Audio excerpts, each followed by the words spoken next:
Hello, welcome to A30 Amplified, powered by PleasantonExpress.com, where we highlight the voices in the community of Atascosa County. And today we are welcoming Jourdanton football today, where we're going to dive into JHS, the Indians, and see what's going on.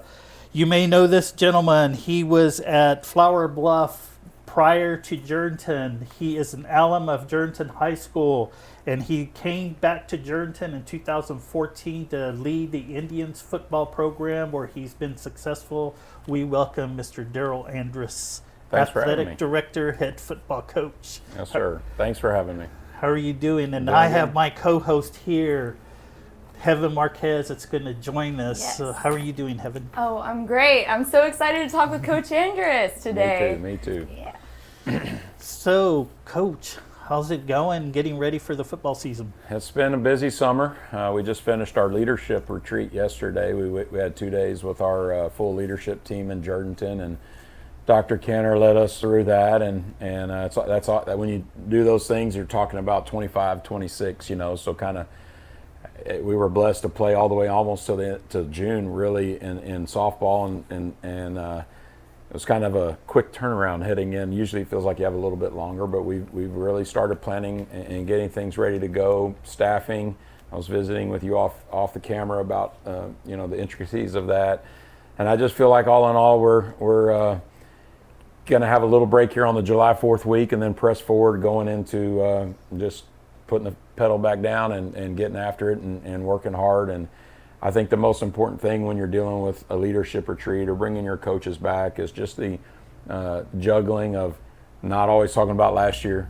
We got a whole new group of kids, and that's just from the learning environment to the athletic environment to picking them up on bus routes. And nobody really, if you're not in education, you understand how much really goes on through the summer with us planning on functioning appropriately and effectively on day one. I think it's a great time in the summer for educators to decompress a little bit and get to spend time with their families, but at the same time there's some things that I think are really, it is probably the most vital time of year for us to plan and organize, and preparation is the key to success in my opinion. So hopefully we're doing a good job of preparing for this upcoming school year. Awesome. Yeah.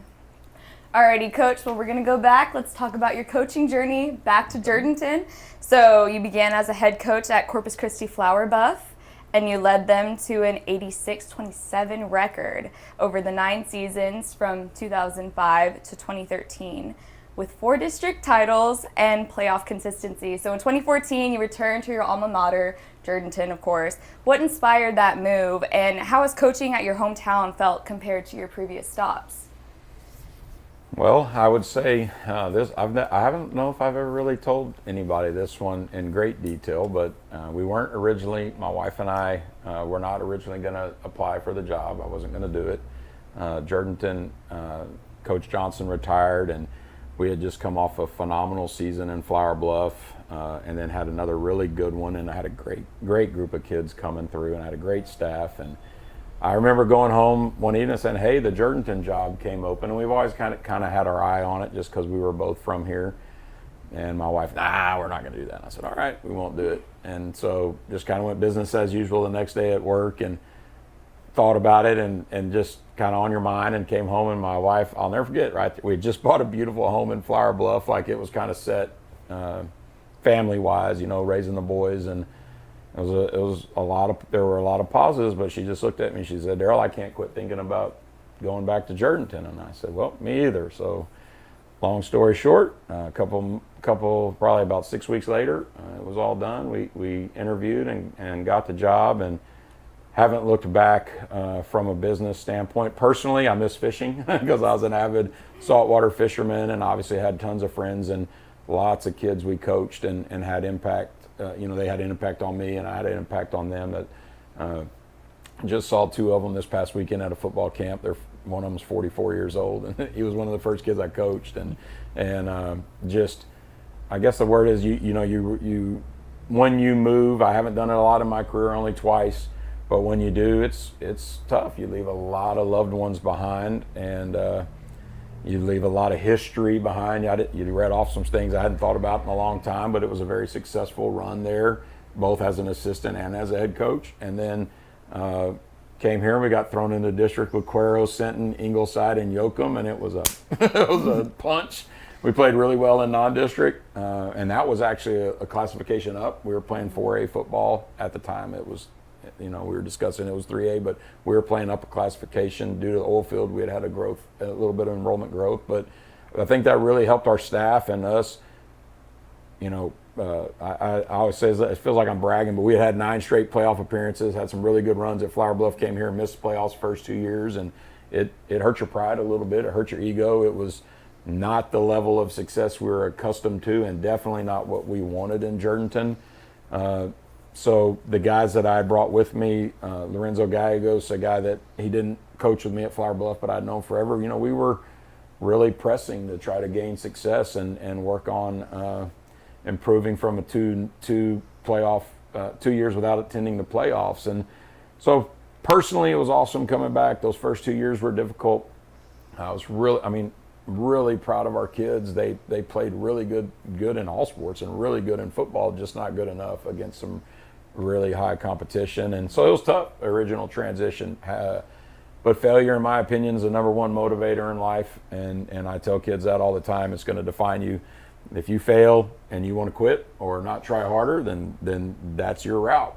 If you look at failure as an opportunity to grow and get better, and I think we ran off 9 straight playoff appearances, quite a few district championships, and I don't always view success with wins and losses, but everyone else does. So you got to talk about it. But we've also had a lot of success with just very impressive student athletes doing some great things out there. And so when I look at it, heaven, as far as the process of leaving Flower Bluff and 17 years there, and then now being here for 11, I look at it as my wife and I, our 3 boys, and even my parents, her parents. I see my dad and mom less than I did when they came down and stayed with us every weekend in Flower Bluff during football season and other times here. Now we're side by side, and I hardly ever see them. And the point is it's just how it all winds together, and how you would think being back home is let us have so much more time with family and friends, and I guess it has in some ways, but also it doesn't change the job, which is 24/7, and it's constant. It's always evolving. This profession is, and so you got to do a really good job. And I tell my young coaches this all the time: is juggling your family and your professional life. We just had 2 of them have their first baby, so that's I love it because they're like dead tired when they come in, and I'm a morning person, so they hate me early in the morning. But I can remember those days. You're exhausted, but what I was getting at with that is that's going to be a very important process of them, is learning how to have that time with their kids, with their wives or husbands, and also coming in and doing a great job at the office. So I don't know if that completely answered your question, but it has been a wonderful transition. We have we hardly ever think back to it, except we just went to Port A a couple weeks ago, and we go by our old house, show the kids, and they were obviously young when we moved here, and seeing what they remember, seeing good friends, that all the guys that were on my staff, my DC is now the superintendent there, so we stay in very close touch and have a lot of cool conversations about the profession, and I don't know, it feels, in a lot of ways, when you go back, it feels like you never left, and so that's been neat. A lot of coaches, when they move on, they may not have the ties, or maybe it ended on bad terms, and I feel very blessed that when I go back with my family, we're able to continue the relationships. They were wonderful. I was 22 years old when I started there, so was my wife. We student taught there. The only reason I picked that school, I had no idea what Flower Bluff was. I was a Jourdanton boy that had never even seen Corpus Christi hardly, and it had the Laguna Madre right by their junior high football field, and I'm like, this is where I'm coaching. I don't care if they're good or not, and I would literally fish before I went to work sometimes. So God works that way. I think it was an interest to me, and then I met some amazing people there. So feel very blessed. Hey, Coach, I know you touched on when you first came, and not that you were disappointed, but you see that 5-5 season that first year back in Jourdanton. What was the key building blocks there? Were the culture, staff, strategy? What was it to propel you to where you are today? Yeah, I think the when you always look at building blocks of success, you can you hear all the common terms and everything, but really for us, we transitioned 3 things that were really big, I felt, in Jourdanton. Coach Johnson had come in, and I didn't know and I didn't follow Jourdanton that well when I was so busy with my other job. But when I got it, I looked, and he had really bought a stability of 8. I think he'd been there 8 or 9 years, and really taken the program out of, I think, like 4 or 5, maybe even 6 different head football coaches, athletic directors, kind of in a quick turnover thing. And he had established a run game. He had established certain things that were successful for them and what his building blocks were. Ours was to be more balanced offensively, and this gets pretty much real deep into football, but it had a lot to do with how we had some failures because they hadn't thrown the ball a lot, and we had some failures because they hadn't ran a no-huddle offense. But also, we had really quick successes with those things too, in my opinion. I had never really gone through a job change, so I didn't know how long it would take. And so I think the key to our success was going through some of those learning curves. And everybody says things. I actually just watched that whole season. I do a lot of film study in the summer, and I just watched the 14 season, and I'm mad at Ed Ruiz because we had Hondo beat, and he missed a screen to take it to the house, and we were joking, but like we played really good football. We beat Groesbeck. We played Hondo, who we hadn't beaten in 20-something years, to a 1-point game, and Nate Ramos caught a fade in the corner of the end zone 1 yard out of bounds, and then nobody remembers this because we lost, but we played Yoakum, who had Trevante Heights, who went to TCU. We played them to a 4-point game, and we were actually winning. And I think there was a lot of success there. I thought the kids played their hearts out for us, and that was the biggest building block. Is we were able to show them that we cared. We were able to show them we were going to change things philosophy-wise to way we felt we would be the most successful. It may take some time, and they completely bought in. But at the end of the day, as a coach, if your kids are giving you their heart and they're playing as hard as they can, doesn't matter what offense, defense you run. And they did that. So it just took a couple years, and then winning is the final building block. You've got to have those crucial wins. I remember the year we finally made the playoffs. It was there was just a couple crucial things that happened that year. Had they not, we would have never made the playoffs. So once playoff success hits, you start talking about tradition doesn't graduate. You always look to improve, but not taking a step to where you don't qualify for postseason, because that's an extremely important part of your program's development. If you don't get that extra practice time, if you don't get that season on the line type of experience, it's difficult to build a successful program. And I've talked to you about this before, and when you talk about that first season that you're with Cuero, you're with those tough teams in a district. Being in Jourdanton, you played some really tough teams, and you scheduled some tough teams to play pre-district. What is your philosophy in that? I get asked that question probably. Like, we played Cal Allen, we've played some really tough ones that I'll never forget. This is the first story I have from Jourdanton. It's Mr. Chapman, longtime principal, Keith Chapman, and I go to that realignment. And that realignment, I got hired in January. That realignment took place in February, and I knew we were going up to 4A, but I also figured we'd be with Poteet, Pleasanton, all the other schools. They had us basically with Divine. It was all how they always map all that stuff out, right? And we sit down, and this is old school, and they pass you your packet. There's no digital stuff back then, and Keith is right over my shoulder, and John and Lorenzo are right there, and we open it back, and it says Cuero sitting Ingleside Yoakum, and we're all like, what? First of all, not shying away from competition. I will admit, I knew how good they all played for the regional championship the 2 years we were in there. All 3 of the 4 teams made it to the semis or the regional finals and won it. And so, I knew they were good, but I'm thinking, dude, I'm a go-to-bed early guy. I'm thinking, we got a 2-hour bus drive on every single district opponent.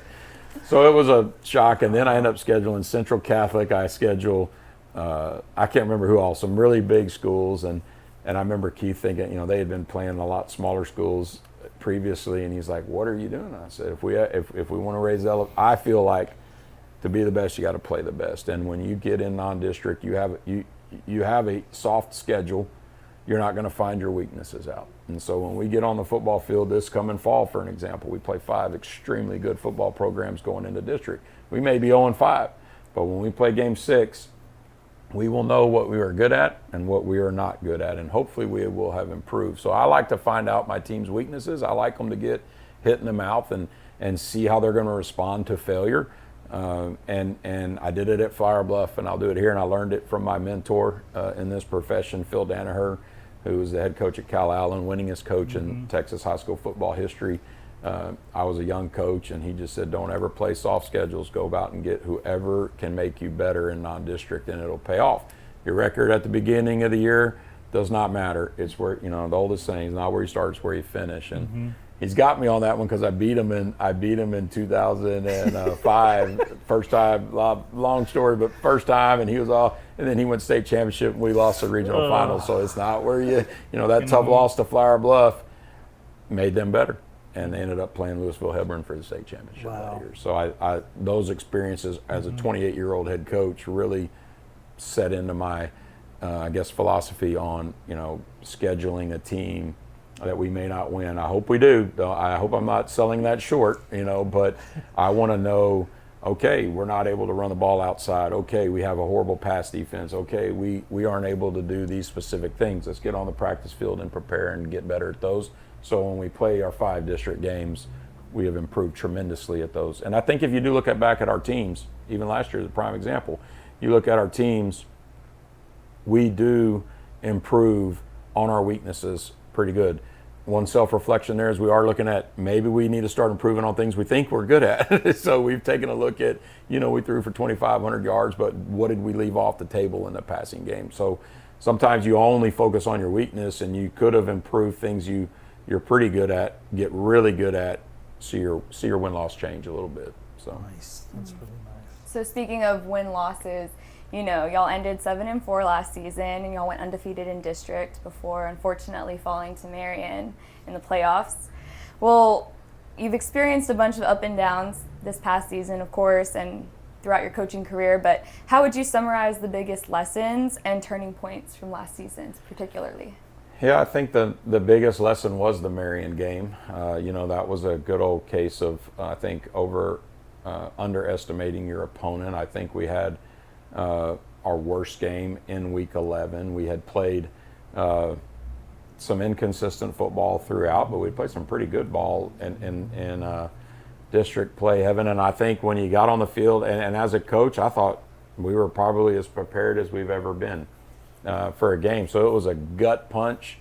It was very tough to sleep for a couple, probably close to a month after that. And it was one of my son's senior year, and all those boys I had raised, they'd been in my house since kindergarten, so it was not only a very tough loss professionally, but it was also a tough one personally, because those were kids that I was really close to them and their families, and to go out like that was difficult. I think, though, that's what the game, all sports, but I think that's what football is extremely brutal with, is a harsh reality. And if you're not preparing for everyone as if they're the best team in the state, if you're overlooking certain things, if you think you beat them last year in the playoffs, you're just automatically going to show up and beat them this year, boom, you give up 289 yards rushing, you fumble the ball twice, you throw, you all of a sudden you play this game that really doesn't portray the team that you have, and we did that. And as a coach, I mean, I could probably go down the excuse train at 30 minutes with you, but when you walk off the field, you got to hold your head high and say, next year we've got to learn from this. And the biggest learning point I got from it, and with the program, we really worked on it on off season, is respect every opponent. Don't just think you're going to win because you've won 6 games in a row, because you've won your 3rd straight district championship, because you beat them pretty bad the year before and by district. Like, those were all very immature things led by me, where I think our kids just got hit in the mouth early on. We had a couple miscues, and Marion did a good job of taking advantage of it. And this year we have to do a better job of coming out and playing like not just playoff games, all games are those 3rd or 4th round games that are teams you would never take lightly. Is that how you guys approach practice as well? Yeah, a lot of times it is. I don't know if I really put as much emphasis as I just did as explaining to her what we took from that loss, but it's because practice, you want to be almost or I do anyways, a very strict routine. You don't want to have highs. If you get too hyped during practice, I feel like you're going to come out flat in the game. I have all these little weird things, I think, but like practice is a very structured environment. It's a lot of assessment, and so no, we don't in practice. No, sir, we don't put a whole lot of emphasis on it. Now in the off season and in the summer, there's tons of talks about humility, about work ethic, about understanding. One of the best examples I can give is we're down to Eagle Pass win a 5A school 19-0 at halftime a few years back. I think people left. I don't think anybody gave us, it was I think it was homecoming or one of our big nights where we had a ton of people there to start. Well, we go in at halftime and I was pissed, I was mad, and I did a typical coach speech at mad halftime, but ultimately it just came down to our kids playing to their potential and their capability.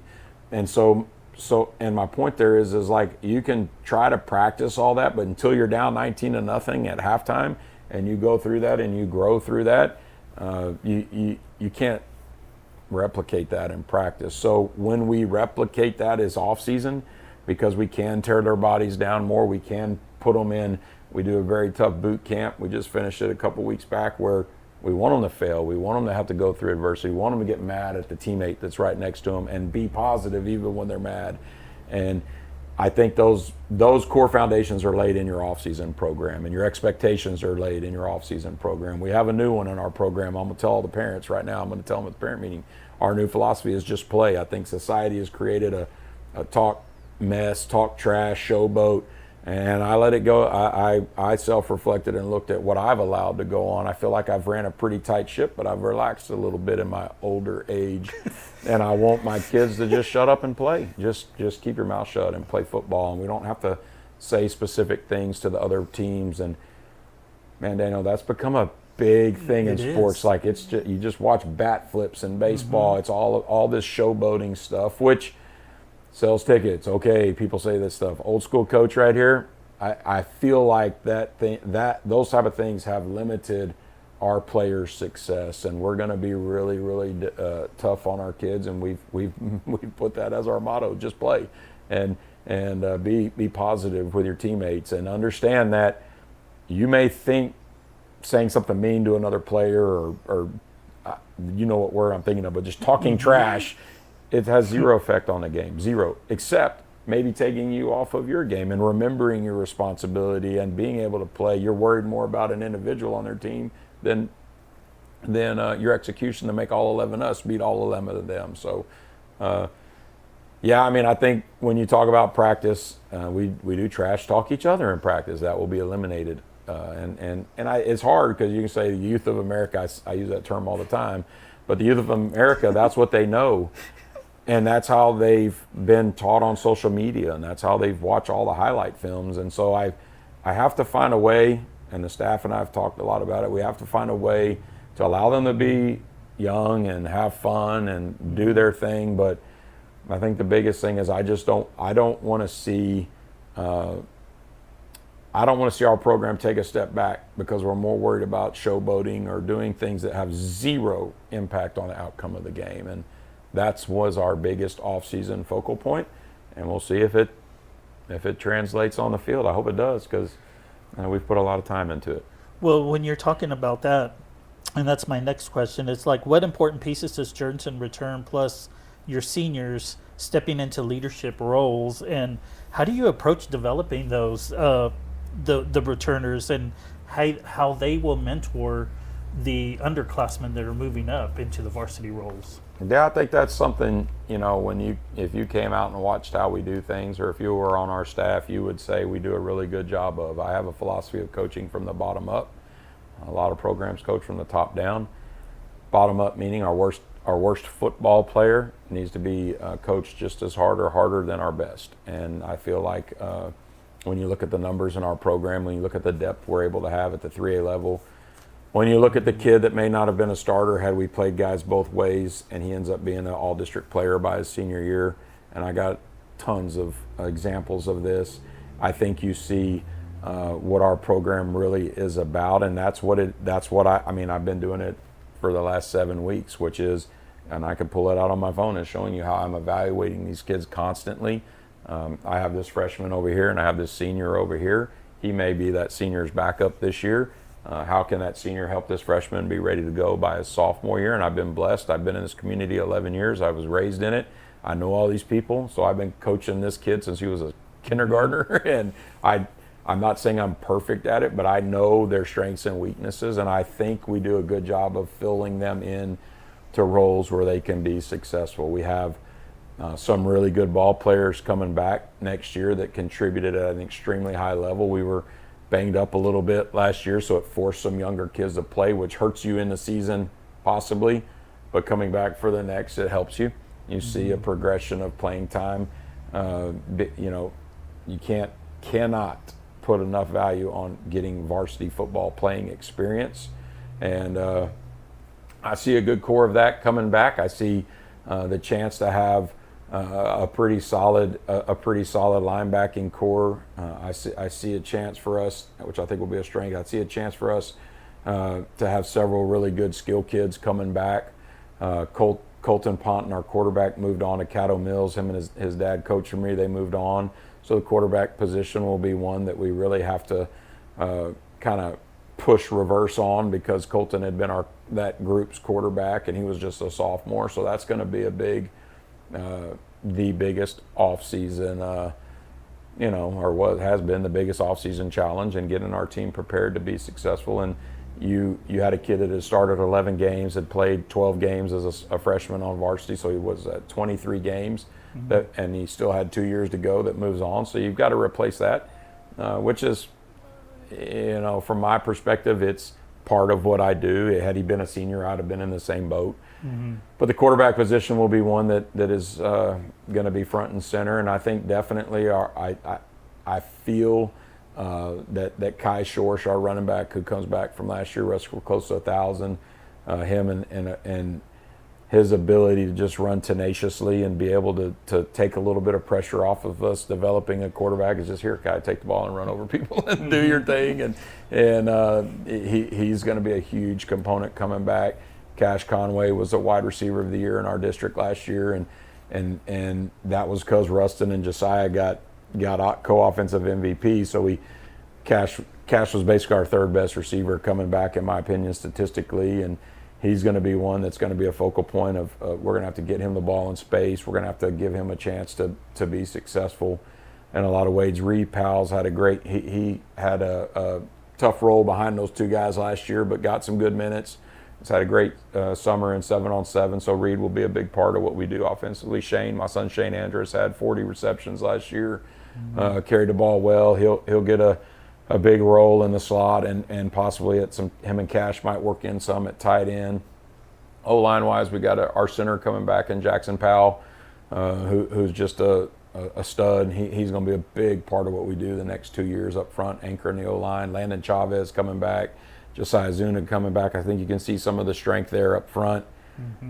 D-line wise, losing that big guy right there, number 55, Donnie Lugo. That's strong. I think we're going to need 2 people in there. I should ask for a rule change where I can start 12 to get me an extra D-lineman to do what he did.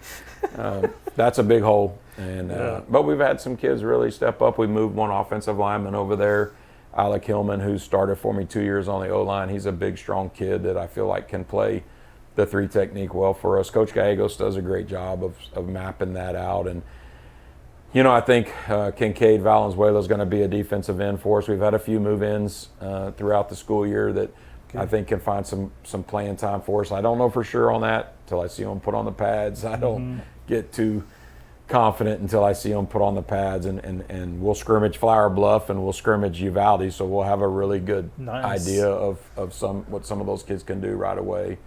But as far as what we have coming back, Daniel, I think we have a team that is, their pride's hurt a little bit. Coaching staff's pride's hurt a little bit, losing in the first round as the 1 seed against the 4 seed.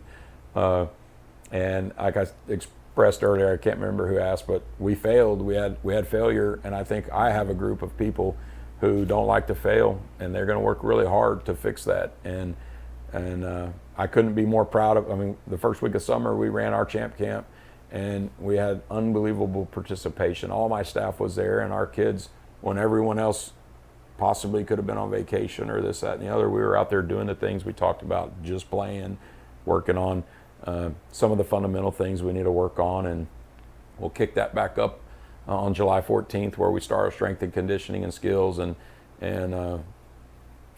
I think the last part to that is I don't really know what we have coming back talent-wise pieced together, and I never do. Everybody always asks, well, what do you think about your team? I don't really know. Give me about 2 scrimmages and 3 games. I always say after the 3rd game, I can sit right here and say I have a bad team or I have a good team. Like, it just takes brutal reality to tell you, and you got to go in the fire. You got to jump in. And I've had so many, I've had teams go to state in 7-on-7 and do great, and then they can't win a game on Friday night. I've had teams lose in 7-on-7 and lineman challenges, and they go undefeated. I cannot express enough my opinion on not knowing what you have on your ball club until you are playing Pleasanton in a 40-34 game and you recover an onside kick and you go down and win the game on a game-winning drive. That tells you a lot about your kids. And I'm really pumped and excited. And you're 28, you're 21 as a head coach. I'm just as excited as I was when I was 28 years old to find that out and to hopefully be a part of it. Alrighty, so I know we're talking a little bit about the off season here, and we understand that you really prioritize like your strength and conditioning. We know that you focus on defense. What can fans expect in terms of like strategic changes that you've already thought of? Yeah, I think you better always be evolving. We just got back from TCU, in Texas State. A couple weeks ago, our kids went to camps there, and I was able to visit with their staff. And, the big RPO game, defensively, it's basically match up to the personnel you see on the field. But Heaven, I don't know. People get mad at me for this all the time, but it just comes down to 2 things. That's blocking and tackling. So, like, when I go ask people, they think I'm going to ask about this new elaborate play or this new elaborate defense, and it's not that. It's how do you get this kid who can't tackle be able to tackle? Give me a drill. Give me a coaching point. Give me something I may be overlooking. And I cannot express that enough to young coaches. They want to focus so much on get on the chalkboard and draw up an offensive play. Well, if you can't block it, it does not matter what play you draw up. And so many of us lose perspective on that. Everybody wants to look at quarterback stats. Everybody wants to look at running back stats. They're only as good as those 5 kids up front. Defensively, you're only as good as you are good at tackling. And if I worded that, you're only as good as you are defensively by how good you tackle. And so those fundamental things are extremely important this time of year to me. Like we are now blessed, thank you to UIL, to have the ability to work those drills non-contact wise, but on dummies and certain things that used to you couldn't touch for almost 6 months after the season, right? So that's huge. And I think scheme wise, getting a little technical there, we'll probably have a few more personnel packages. We have Tanner Vickers and Jace Howard, and we've got Brody Yao, 3 potentially, we got to replace Luke Vavlechka, who was a really good tight end, but we've got 3 kids I feel that could get in a package or 2 and really give us some edge setting and things for Kai to take advantage of. We'll be getting the ball out quick to Shane and Cash on wide receiver screens and kind of we call it count the box game, where if you got one less kid in the box, we're gonna run the ball. If you got a heavy box, we're gonna throw the ball. And we were pretty good at that last year in spots. We've struggled mightily against Marion with it. So that's been a big scheme thing. We've got to make sure we're counting the box right, and that comes from me because I call those plays. So I got to do a good job of that. I think defensively, Lorenzo would tell you right off the bat, it's just open field tackling. The kid from Marion he was a heck of a running back, but if you go back and watch the film, we had him wrapped up. We had good bodies on him. We just didn't finish the tackle, and I think that's going to be right when we put those pads on. That will be what we're focusing on. It won't be the defensive alignment. It's going to be tackling. It won't be necessarily the plays on offense. It'll be blocking and being as efficient as we can there. After your successful 2024 district run last year, what rival teams are you looking forward to in 2025? And I know we've been talking about Pleasanton. You're not going to get this out of me. And I'm sure that's part of it. They're all rivals to me. But your district is, although that you guys have dominated the district in the past, it is still a competitive district. Am I not right? Wrong? I agree completely, and I think this coming season, next year, 25 is what I'm talking about when I say next year, because I still feel like it's last year. sorry for that. It's just a weird Oh, I education know. transition. I get it. This Get it. coming season, I feel like our district will be as competitive as it has been. You got Crystal City with a great ball club coming back. Hondo's got a great ball club coming back.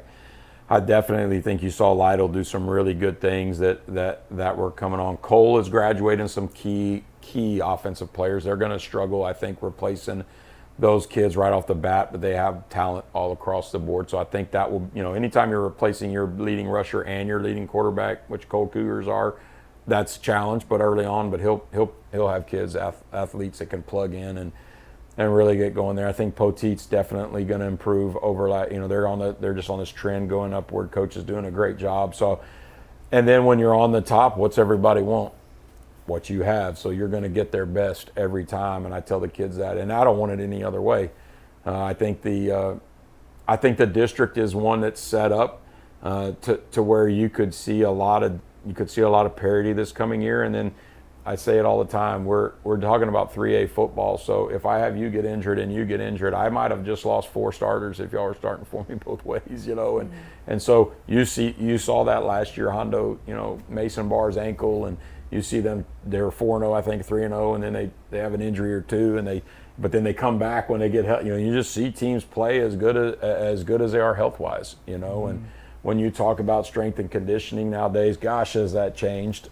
For me, we used to have the mentality, kill your kids, work them to failure, put them in a position of total body failure, and do it again tomorrow, and that's changed. There's been a lot of really good clinics we've gone to. Coach Gallegos and the rest of my staff do a great job on prioritizing kids' bodies, but we work really hard on that in the summer. But my coach never put me in an ice bath. And now we have 4 ice bathtubs, what I mean, at the high school level. But there's proof that fixes the body, and so putting emphasis on there, this is a good line. I use it all the time. Availability is the best ability. So teams that have all their kids available in week 8, 9, 10, and 11 are usually the most successful. So taking care of their body, watching your practices, being smart on their conditioning and their weights, and having their bodies hold up. They're 15, 16, 17-year-old kids. We got to remember that they're not Division I athletes. Mm-hmm. Their bodies aren't at that level yet. And so when I go watch Alabama's off season and you've got first-round draft picks doing all these workouts, that's not what we do. We can't do that. We're not capable of that. So we pull the reins back. We focus on technique and form, which leads to better technique and form and blocking and tackling. So as far as our district goes, I think I'd like to think we'll compete at a very high level in it. I think, there's going to be some things. We go on the road to Crystal City. We go on the road to Honda. We go on the road 3 times in district, only 2 home games. So that's a concern. But I love those games. I love going in. I don't want to say as the underdog, but as in knowing we're going into a tough environment and seeing what our kids are capable of, and hopefully seeing them rise to that occasion. And I think you can look back over the last 11 years and see that our kids have done that quite a bit. Sure, we've had our ups and downs with it, like every program. But when we get through our first 2 scrimmages and first 5 games, I can guarantee one thing: Jourdanton Indians will be ready to compete at a high level against our district play. All right, Coach. You've passed several milestones here, over 150 career wins at Jourdanton and Flower Bluff combined. In 2025, what keeps you motivated? What legacy do you aim to leave with this program in Jourdanton? I appreciate that question. I've been thinking about that quite a bit as I've gotten up in age. My youngest son will be a sophomore. My oldest son, Cole, just graduated TOU and was blessed to be able to hire him at Jourdanton. He'll be working for us. And my middle son is starting college and wants to become a coach, and is actually working at Walmart right now, doing great, making more money than me. He doesn't ever spend money, so we joke about that. Bryce is our kid that just never spends money, so I might have to take a loan from him. But I think when I look at legacy, it's that, my family, and I don't just mean my children. I just had how you have those moments in life. I know you can probably say this, you maybe not yet quite so much, but I took Shane and Cash and Cage, my OC, and I went down, and John Conway and I took down our kids to a camp, and Truman Reagan, who I coached in 2005 at Flower Bluff, who worked for me, coached my kid in that camp. and Taylor Wright, who I coached at Flower Bluff prior to becoming a head coach. His dad was my first mentor teacher when I student taught there. Were coaching my kids, and then there was Taylor's kid who's going to be a 4th or 5th or 6th grade. I didn't know his exact age, but it's 4 generations of story right there. And I think that's the legacy I want. Is one of, we just hired Oma Garman back as our volleyball coach. I coached Joseph, her husband, in 2002 on my JV basketball team, and that legacy is what I want. One where it's not just about whatever amount of wins and all that. It's about people that know that I loved and care about them. They hopefully feel the same. And just watching kids, like I take a lot of pride, Daniel, in seeing kids get into this profession, because a coach can touch a lot of lives. And we have coffee time with Coach Andrus, which y'all are welcome to come anytime, but it's early in the morning. Your hair does not have to be done for this. You can just put a hat on. Sounds good. But, I'll keep that in mind. I'll have an extra cap for you. Thanks. I appreciate that, Daniel. We don't just talk about football. We talk about, the things that I feel are going to be important in your life to be successful. And just had a kid text me who, with all this stuff with Iran and Israel going on, that's in our military and where he's at and his story. And you're just, that I think is one of the most unique things about our profession, is the amount of people you can grow to love. And you may coach a kid and shoot his butt on Friday night and pulled him aside in the classroom when he's failing and all those things, and all of a sudden now he's serving our country or a CEO somewhere, and you're like, I knew you when you were 16, and maybe not making the best choices, and I think that impact is what I hope. My motto, and I started it, this is a neat thing, my buddy and I at Flower Bluff were just talking about it, is Class Pride Heart, CPH, which we get asked all the time what that acronym is, and it's Class Pride Heart. We started it 20 seasons ago. It's turned 20 years old. Nice. And about 6 different schools use it now, I believe. And I hope that's part of my legacy, is that we instilled Class Pride and Heart. I ask the kids this before every game: can you play every single snap with Class Pride and Heart? And then we always talk about doing that off the field.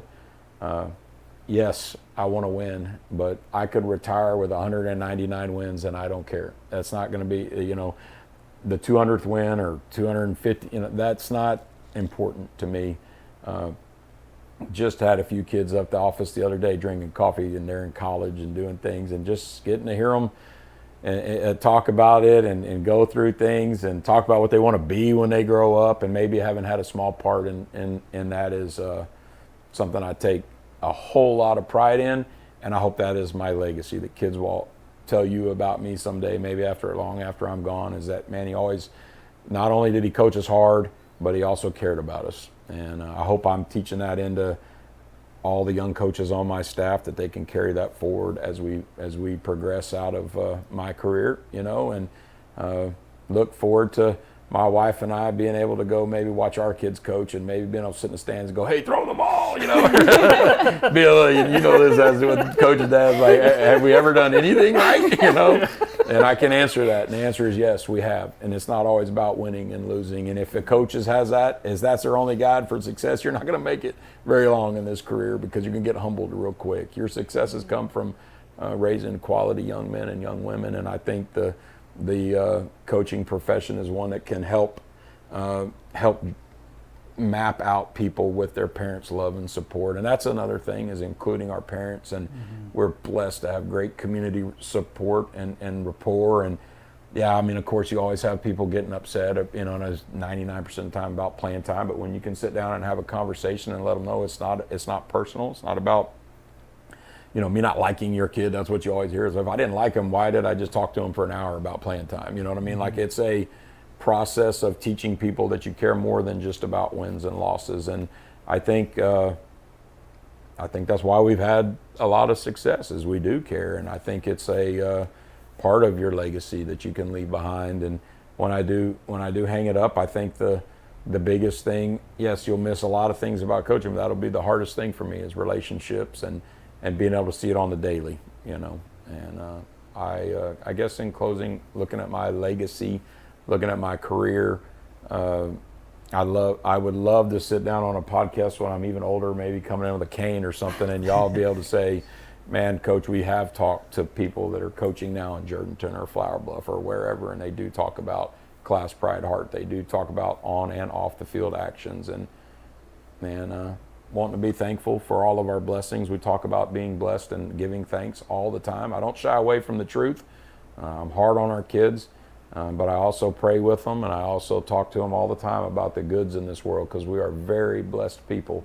And I'm leaving Sunday to go to Belize for 7 days, and I thank Jesus for that every day, like being able to do those type of things and have the jobs that we have. We had our leadership retreat just the other day, and you don't think about what all Jourdanton ISD has provided for me. You know, you think, man, I'm the employee, I'm doing all this work. Well, what has this school district done for me? Well, it's employed me, it's let me raise my children here. We've had a wonderful experience with so many things, and you need to be grateful for that. You know, we want to be negative all the time, and I just hate that. That gets my blood boiling. Is we if you're not grateful, go somewhere else, make a change in your life, take a different route, and become grateful for that, because we live in the best country in the world, and it allows us to do those things. So I think legacy is an evolving word as well. I think your legacy even can continue after you retire, and I hope to be the type of person until God calls me home, to where I'm still working on that legacy even when I'm old, and making fun of people and all that kind of stuff, but trying to help them grow and to be a good person. That was well put, Coach, because you know, a lot of people that watch football, and they may not be the biggest fans of football or any sport for that matter, and they just see it as the game, but you guys are teaching life as well, and I think it's important.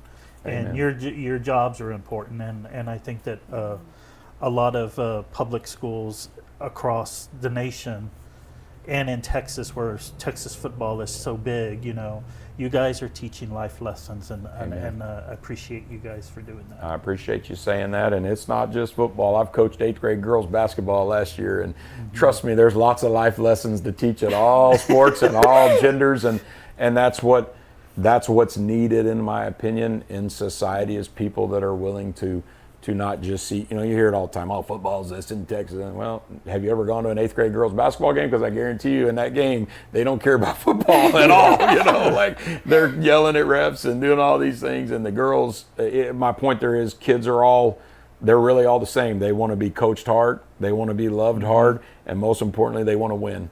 And you're like, wait, you say winning's not important. Well, I didn't say it first, but winning is important. You know, it's what they want. They want to win, because that's what makes you, that's why you put in the hard work. And you know, and in closing, I think too, it's important to say, so many people reflect on collegiate stuff, and it's all into this stuff. It just drives me, it gets me going. The portal and the this, and all this sudden gratification and the lack of loyalty to a program.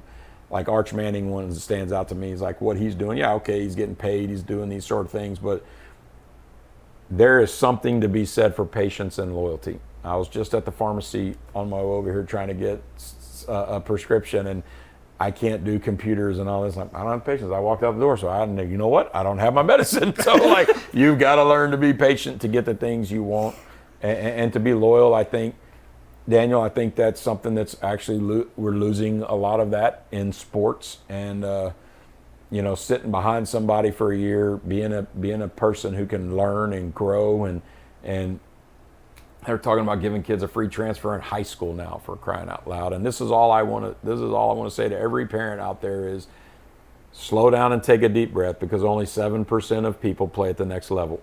Only 7%. And if that's all you're thinking about through high school, you're going to get to the end of it and you're going to go, my goodness, we just missed the best times of these kids' lives, and the most important time for their development. And what do I need to do to get a scholarship? Whoa. What do you need to do to have fun? There's freshman, sophomore, junior year, and then let's put all that body of work together, and let's be real and honest. Your kid's 5'5", they only recruit 6'5". Like, you gotta have a sense of reality, and when you don't, you lose track a little bit of a lot of fun in high school and in junior high and all the levels, you know. And I just saw it at a camp the other day, and his dad, you know, it's like, God bless him, he's spending all this money and all this time, and I'm like, hey man, did you ever just stop and hug your kid and tell him good job? He did a great he just threw the ball, but he's only 5'1" and everybody else is 6'5". Like, you might want to just take a deep breath. And I told him, I didn't even know the guy, and he's like, man, thanks for, you know, it's just it's kind of a reality check on what's should be important. And as a guy who's raised 3 kids, as a guy who's made a lot of mistakes in his life, I strongly encourage people to slow down on the college thoughts, to slow down on what can I do to get my kid a scholarship. 7% play at the next level, and that includes Division III, which is non-scholarship. So it's very difficult. Yep. All right, Coach. Well, we're getting to wrap it up. Give me one example of rapid fire. Okay, so one example, it'll so I be can like, do it. what's your favorite color? All And right, then good. you say All right. whatever. Okay. Why do I have a feeling it's not what's your No, favorite it's color? All right, I'm ready. I'm just kidding. This is your thing. I'll roll It's time with to it. lock in. We got All it. right, all Okay, ready? Yes, ma'am. I'm ready. Favorite pregame meal? Chicken strips. Go-to hype song before kickoff? AC/DC Thunderstruck. All right. Most superstitious routine on game day, if you have any. I got a lot. So you're not. It's just like wearing This the same is you said socks. rapid fire, but I can't do rapid fire. I've worn the same pants 12 years. For game day? Same. My khakis are the same ones I've worn for 12 years. years. I'm gonna ride or die with them. You left her I'm worried. speechless. I don't know what to tell you. I didn't know what to say. When I bend over, like coaches do, I'm always like, oh gosh, please hold on one more game. That's why I wear a pullover top. Yeah, 12 years, and I wore. What did I? I did all this. 21. I did the same pair at Flower Bluff, and I'm doing the same pair in Jourdanton. That's awesome. Somehow I can still fit in them. I don't know. That's great, Coach. You asked. I don't know what to say. That My was lucky awesome. pants, man. My lucky pants. That's perfect. Okay, if you weren't coaching football, what would you be? Well, that's funny. I had aspirations to be a welder out of high school. I wasn't big into I didn't know if I'd go to college, and I had aspirations to join the military. Those were 2 things I was considering until I had a chance to play college football. So that was, but my head coach, Ray de Spain, I remember sitting in his office on a shadow day, and he asked me, what my goals were, and I said, it's to sit in your seat one day, and I literally did that, the literal seat. So really from about my junior year in high school on, I knew what I wanted. I wasn't the best student until I knew what I wanted, and I encourage kids, youth of America, to do that. Maybe it's not specific what you want, but get in something, because once you get into college and get into the classes that you enjoy, you'll be a 4.0 student. Alrighty, what is your favorite sports movie of all time? Remember the Titans. Oh, that's a good one. Great movie. All right, what is? Did just watch Miracle, the hockey. I love that one movie. too. That speech gives me goosebumps That's every so time. good. Well, Heaven asked me yesterday what my favorite sports movie was in Yeah. my first. What did I tell you? The Sandlot. The Sandlot. I love the Sandlot, but that's not. I know. I know, but that's what I said. I was like, really? I'm down. I love it too, but I want to get motivated. Yeah. Rudy's a good one. We just Yes. watched. My son Bryce was watching the other day with my mother-in-law called Greater. I've seen that Man, one. Yeah, that was woo, good. That's a great movie, and on It's so perseverance, sad. it is. It's brutal, but it's what we were talking about. Being appreciative of the things you have. You never know when things can change suddenly, and what that young man did, and based on a true story on his perseverance and his grit.